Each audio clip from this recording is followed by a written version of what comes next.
Yeah. Yeah, he's been talking shit about me for quite a long time. I'm going to shut RK Stud up for the final time. This time he ain't going to be walking out of the beatdown. He's going to be leaving the fucking beatdown. I'm totally going to destroy him in the octagon. He is going to be destroyed. And he will never come back to the beatdown ever again. I'm going to make sure of it.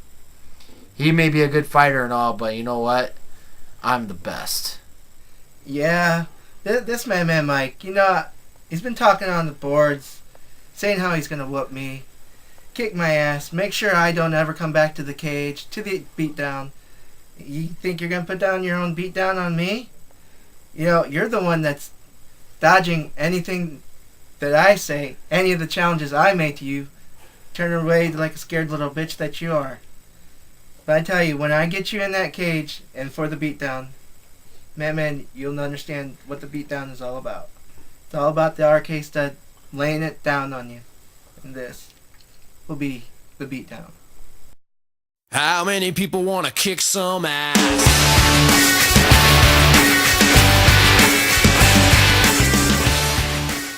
Hey everybody, welcome to our new series we got on. It's called The Beatdown. And of course my co-host RK Stud will be here helping me. We're going to be doing reviews on MMA fighting, the latest UFC fights, DVDs we've watched already, MMA news, anything pretty much MMA. Not just UFC, not just Strikeforce. We've got our own backyard thing, the NAAFS on Sports Time Ohio. Mm-hmm. We're just going to be reviewing things, our comments on certain things, certain fighters, everything, and what we think should be done a little bit better. I guess maybe we should start out that I kind of got into UFC back in the early days. I remember I used to be a manager at a now defunct video store, and they had UFCs 3, 4, 5 in. And that's where I got my start. Hoist Gracie, Ken Shamrock, Chemo, Dan Severn, Don Fry. Then of course, you had that big, this needs to be legalized, and people not wanting it on pay-per-view back in the mid-90s and all that. So I kind of got away from it, but I've kind of watched on and off since UFC and mixed martial arts blown up. Thanks to Madman here, I've gotten back into watching it. So I'm still pro wrestling. Of course, y'all know me from my wrestling videos. I also love UFC and mixed martial arts, and we decided that we would delve into this. I mean, like I said, you got your wrestling thing. I got my MMA shit. I got into it heavy. At first I didn't think nothing of it. I thought it was just like fucking fake. Like, I hate to say it, I'm sorry, wrestling is. But the more and more I watched it, the more and more I got into this shit. And more and more I've been watching more and more of it. And it's gotten pretty crazy. We just watched UFC 117 on DVD. Chael Sonnen against Anderson Spider Silva. Yeah. That was the bullshit at the end of that fight that I did not care for. No, Chael did not tap. He didn't tap. He was trying to get out of the submission. Anyway, we watched it, and we watched it closely. And Chael had it, the whole fucking thing. Won the first 4 rounds. That's 4. That's 4. That's fucking 4. He had it in the bag until the last 2 minutes. Yeah. And the phony tap. Yeah. Anderson, he got lucky on this fight, which really irritated the fuck out of me out of the way. The last fight ended with him. It was the only time that Dana White didn't actually come into the octagon and give Anderson the belt, because there was talks Anderson was going to get fired for pulling that bullshit in the octagon like he did. Right, there's a point of being entertaining and not being entertaining, and his previous fight, I think he was just being a straight up dick. Yeah. Well, Chael kind of made me laugh that whole fucking time he was talking shit to Anderson, and Anderson didn't think nothing of it, and everybody thought Chael was not gonna come in and do his thing like he said he was, but man, that impressed the fuck out of me, man. That was give Anderson a fucking run for his money. He was basically saved. Yeah. That's what it was. It was a bullshit call. I was not very happy. But now that Chael ain't coming back till what, March now? March, because he had a little bit higher testosterone. Ugh, please. No steroids. This is stupid. Yeah. It could have been a full-blown year. Yeah. And that would have been wrong. I don't think the dude is actually on steroids at all. No. I think it was just higher testosterone from fighting. And the anxiousness, you know, the pressure to get into the octagon and shit. This shit causes that. It's not like they're saying yeah, he injected steroids into his... No. This is just one of those things. I just don't really care much. But I would really like to see another fight between him and Anderson Silva. Because I think Anderson needs another ass whooping again. I think sometime in this year in 2011. Yeah, I think Anderson deserves to have another ass whooping handed to him. Maybe that'll be the fight for Brazil. Yeah, I'd like to see that. I'd love to see him get his ass whooped in Brazil. And Chael just walks away with the title. There we go. But like I said, though, too, that was a bullshit call. Chael had the fucking fight won. It wasn't fair. I don't care who's... 4 straight rounds. That's what the beatdown's all about. Yeah, that's right. Like I said, folks, if you got 117 at home, or if you watch it online, watch the last round. You'll actually see for yourself that it was a bullshit call. Because, yeah, Chael was touching a leg, but he was coming down. He wasn't necessarily tapping. He was trying to get himself out of the submission, but Anderson, like I said, got away with it. Judge himself. I want to give it up to Matt Hughes, a.k.a. the Gracie Killer. This is the man who proved Royce Gracie wrong in UFC 60, which I praise the man for. You know, because the man himself is a legend, Matt Hughes is. You know, Gracie with his arrogance and ego says, Gracie Jiu-Jitsu is the only thing you should learn to be in the fucking UFC. And we now know how much of the work that is, because I praised the early days of Royce. Like, Yeah. Royce is an early legend. And then when you get to Pride 2000 Grand Prix, and he took on Kazushi Sakuraba and had almost that 2-hour fight. Didn't need to be a 2 fucking hour fight. And then he takes on Matt Hughes, and Matt Hughes destroys him in 2 hours.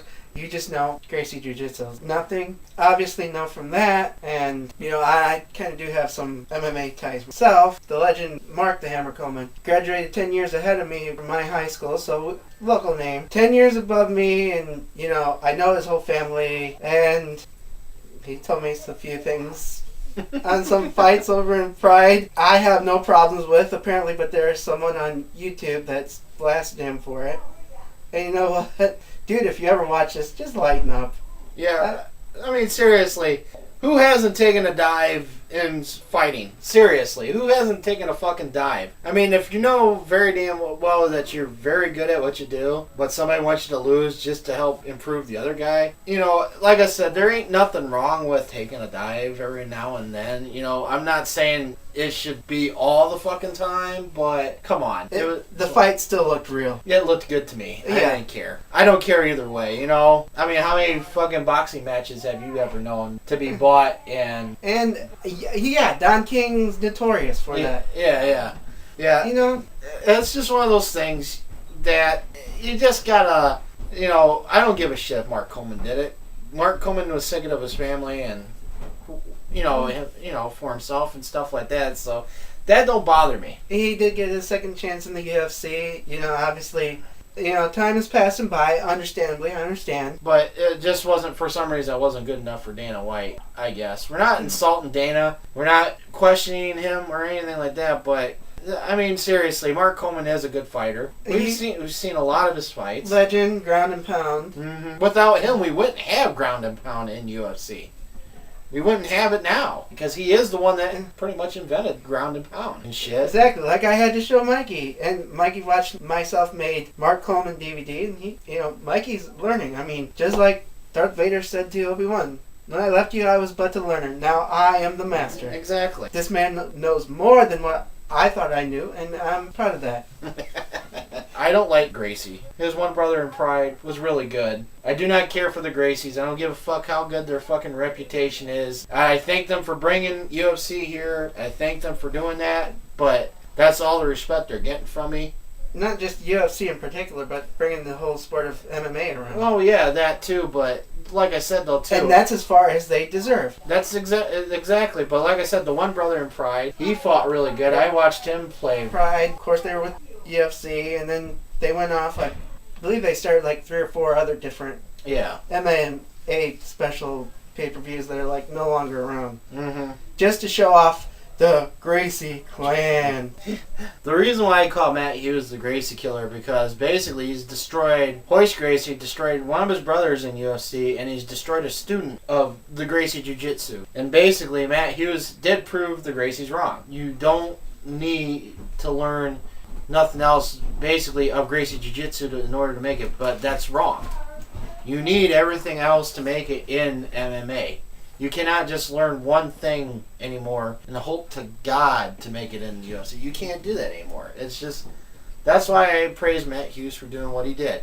And on the 60 DVD, I was watching the post-fight interview, and Matt Hughes says that he would have let me break his arm. He was that fucking stubborn. He would have let me break his arm in that submission. So he says I just pounded the shit out of him, basically. And you know, fucking John McCarthy calls it, and that was it. Gracie was, you know, the disappointment look in everybody's faces and shit. You know, like I said, your days are numbered, Gracie. I'm sorry to say that. I hate saying it, but you know, if you weren't so arrogant and stuff like that in your jiu-jitsu and stuff, you probably would have done a lot better. But it's and having your own special rules for your fights in tournament.